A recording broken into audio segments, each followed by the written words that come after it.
দিচ্ছেন।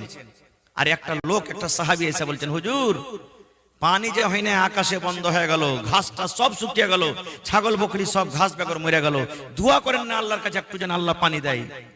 খুতবাতে নবীজি হাত তুলে দিলেন মিম্বারে চড়ে চড়ে, আল্লাহ তুমি পানি দাও, আল্লাহ তুমি পানি দাও, ঘাস পাত সব শুকিয়ে গেল। নবী আমার দোয়া করতে আছেন, ঝমঝম ঝমঝম ঝমঝম ঝমঝম করে মেঘ শুরু হয়ে গেল, পানি শুরু হয়ে গেল, এমন জোর জোর করে পানি শুরু হয়ে গেল।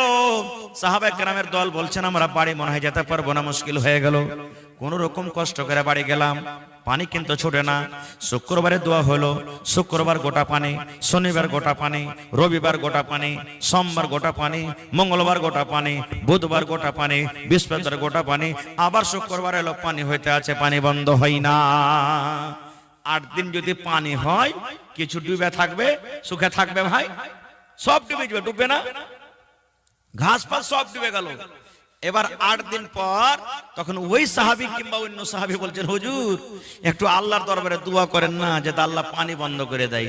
এতদিন পানি বেগর কিছু হচ্ছিল না, আর এখন এত পানি যে এমনি সব ডুবে গেল। নবী আমার দোয়া করে দিলেন, আল্লাহ পানির আর দরকার নেই, আল্লাহ তুমি পানিটা বন্ধ করে দাও। ইদিক উদিক আল্লাহ পানি দাও, এখন পানির দরকার নেই, পানি বন্ধ করে দাও।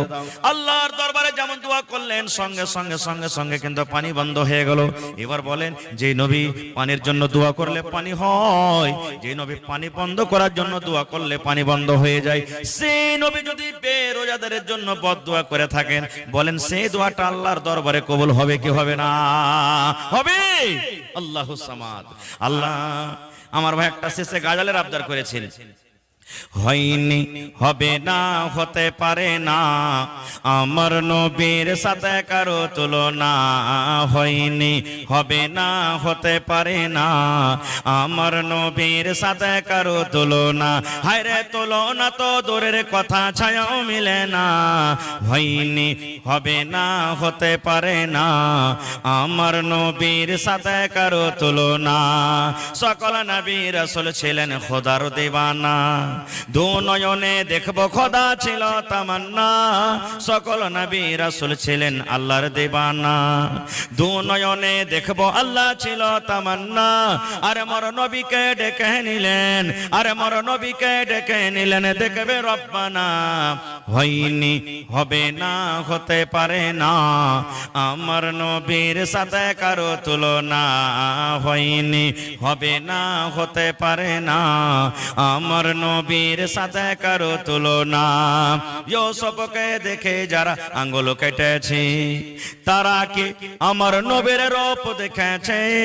ইউসুফকে দেখে যারা আঙ্গুল কেটেছে, তারা কি আমার নবীর রূপ দেখেছে? আরে দেখতো যদি কেটে দিত, আরে দেখতো যদি কেটে দিত কলিজা খানা।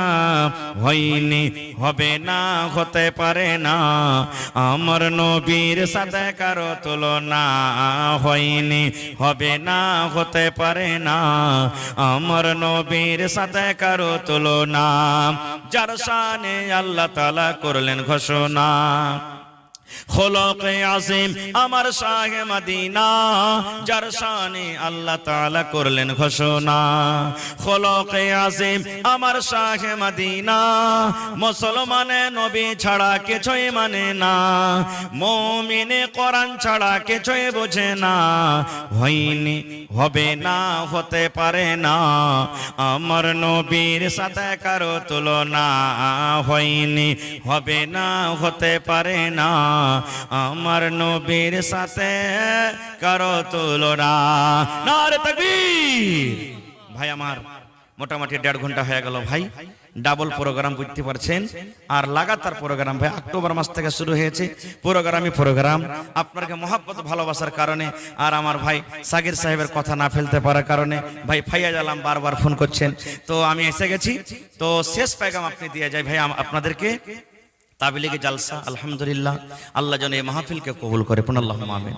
আল্লাহ যারা এই মাহফিল আয়োজন করেছেন, আল্লাহ দুনিয়া আখিরাত আল্লাহ তাদেরকে তুমি কামিয়াব করো।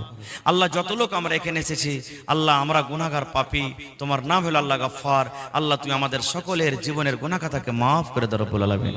আল্লাহ আমাদের মধ্যে যারা মুসিবতে পেরেশানিতে আছে, বেমারি হালাতে আছে, আল্লাহ তুমি শেফায়ে কামিলা আজল আতা করো। আয় আল্লাহ রমজান মাস সামনে আসছে, আল্লাহ যেন আমরা তোমার ডরে তোমার ভয়ে আল্লাহ আল্লাহ যেন 1 মাস ধরে রমজান মাসের রোজা রেখে নিজের জীবনের গুনাহকে মাফ করে তোমাকে রাজি করতে পারি, তার তুমি তৌফিক দাও আল্লাহ।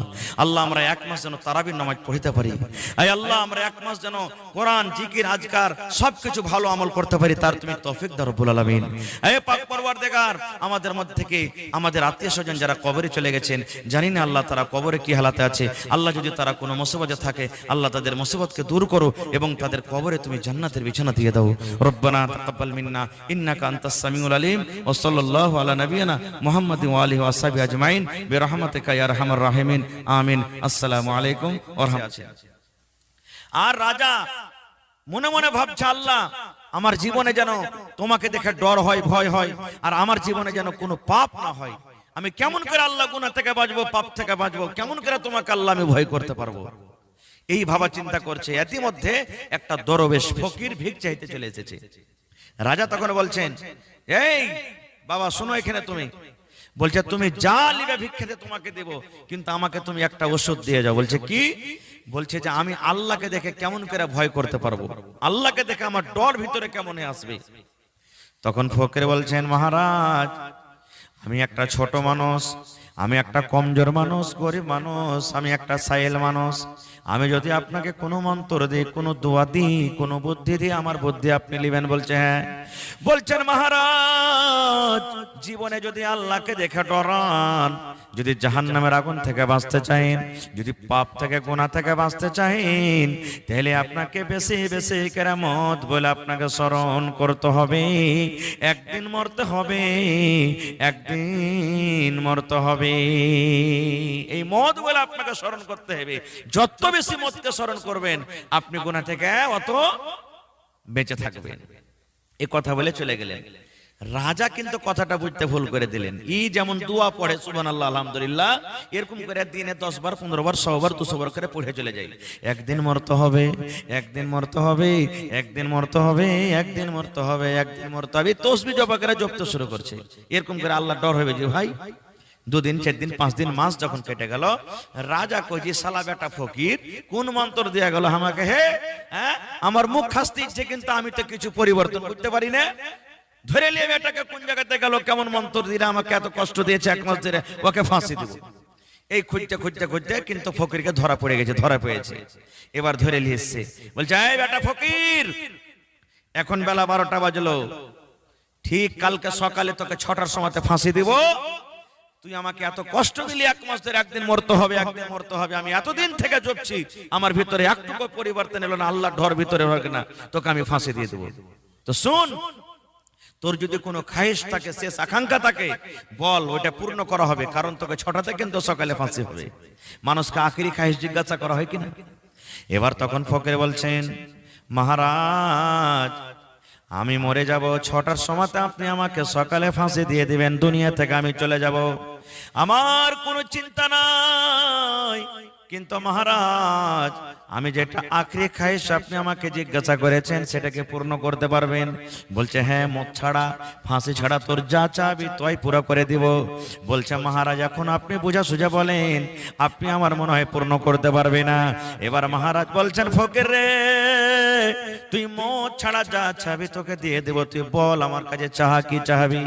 এবারে তখন ফকির বলছেন, মহারাজ আজকে আপনি আমাকে 12টা, এখন বাজছে সকাল 6টার সময় আপনি আমাকে ফাঁসি দিবেন। এখন 12টা থেকে নিয়ে সকাল 6টা পর্যন্ত আমি রাজা হব, আপনার সিংহাসনে আমি বসবো, আপনার তাজটা আমি